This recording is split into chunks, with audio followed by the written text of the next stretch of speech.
In the name of my ancestors,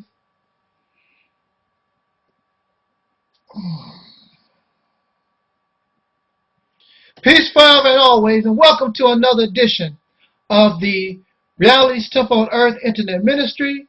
Of course, I'm the host of this particular program, known here and all around the internet, all around the world, as the mighty Angel Snub 7. I am your brother, and hopefully your friend, Talik Even Raw. Man, I would hope that you would excuse me, because in my most recent videos, if I seem sort of disoriented, it is because I have been fighting what I believe is dehydration. And it makes me sort of nauseous and sort of weak, fatigue-like, and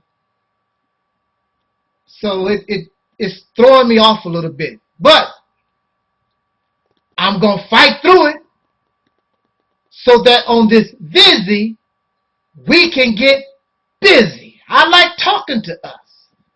Y'all make my day. I love us, regardless to your class or your gender or even your race. We're here to talk to one another in an open and civil, cordial manner, so that as adult people, we are examples to our children, so that they also may learn how to handle their problems in such a manner that we are diplomats, instead of always running to the closet and grabbing a rifle. And that is what you see in America day in and day out. People handling their business by running to the trunk of their car or the closet of their apartment or house, or reaching down in their back pocket or wherever they have their firearm. I'm finna handle mine. Don't you disrespect me. Where's my money? You know how that goes.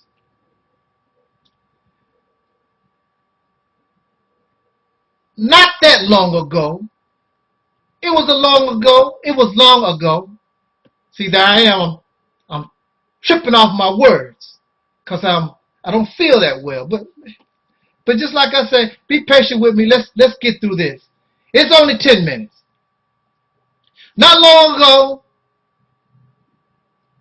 the black man and woman in America, our ancestors, were kidnapped from the continent called Africa. Some of y'all want to question and debate over that.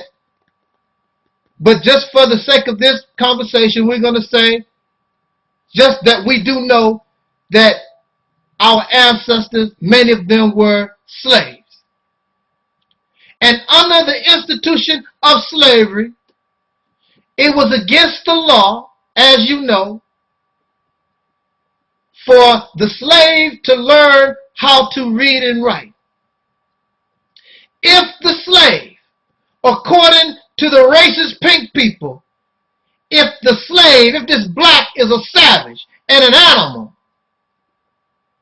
incapable of feeling, incapable of thought, this savage black animal suffers low IQ, why do you have to make a law to prevent this slave, this beast, this low IQ animal? Why do you have to make a law to prevent this animal, this beast,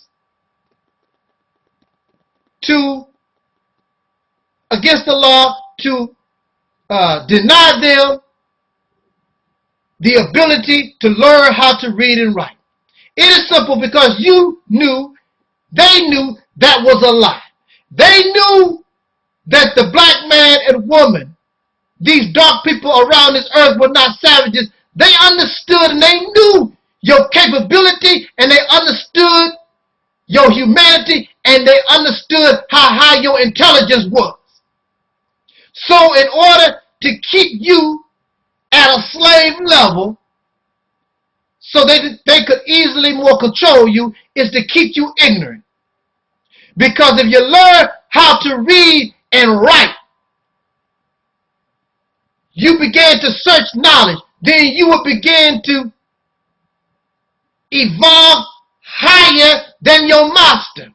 Because many masters were illiterate. Many masters were not well educated. Many of them were ignorant. So they kept the slave ignorant in order to take advantage of them. So the slave could not read that Bible that the master forced on the slave, because if the slave read the Bible for himself instead of taking the master's words, then you could easily find quickly that this master was a liar and a hypocrite. And that is something that the slave master did not want their slaves to be exposed to. They did not want the slave, this type of information revealed to the slave, that the master is an illiterate. They are jokes. They don't have that as much as intelligence as you think they are or do. And you would not trust the words from those who are corrupt, because you can read it yourself. With that said, we have a group, many groups and individuals in the so-called black community, in black liberation, nationalism, this black struggle, however you want to call it.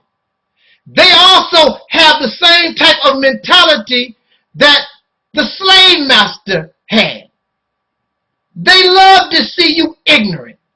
They love to see you dumbed down so that they can feed you what they want to feed you. They don't want you to question nothing. They don't want you to be able to read and write on your own. They want to control the source. They want to control how you think. Do you know that people actually get angry at you? I know for me, people get so angry and sick of me because I ask so many questions. Because when you bring me something, I'm looking at all the angles when you present me something, I'm looking at what you present at all angles. I'm flipping, I'm turning it around. And that's what they tell me. Oh man, you flipping it around. I'm supposed to flip it around. I'm trying to see if it's going to fit. You can't put a square peg in a round hole. You gave me a square peg and you're telling me this is supposed to fit in this round hole just because you say so. I had a woman friend not long ago, and our relationship was rocky from the very beginning because she did not like me asking questions, always inquiring. She asked me one day, why you always got to ask these questions? You never, that's the only thing you do is ask questions. You want to know this, you want to know that. You tell me, when is it ever wrong for you to ask questions and inquire? Or you just trying to make trouble? No, I'm trying to find out the reality, what I'm really dealing with. And that's something y'all don't want people to be able to do because you're trying to sell something. Just like when you buy insurance. They put the writing in small letters. They don't want you to know. You sign and buy a car. You have paperwork this thick. There's a reason for that. People don't want you to know. Then when you get in trouble, they'll turn and say, look, there it is right there. It's about deception. We're dealing and we're working with liars and deceivers, and those liars and deceivers are not only racist Caucasian people, They can be just as black, just as dark-skinned as you are.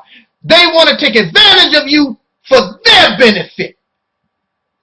Look at your leaders. Look how your so-called leaders are living. Do your leaders, do they worry about the phone bill? Do they worry about health care? Do they complain about not having this, not having that? Because they have dumbed down. They have a certain group of followers that give to them, and so they can live the way they do. You don't see no problem with that because they have religious-fied your mind, and you think, well, God will bless me later on, while your so-called leader is being blessed right now. When you ask your leader for help, you don't get nothing. So don't bring that stuff to me.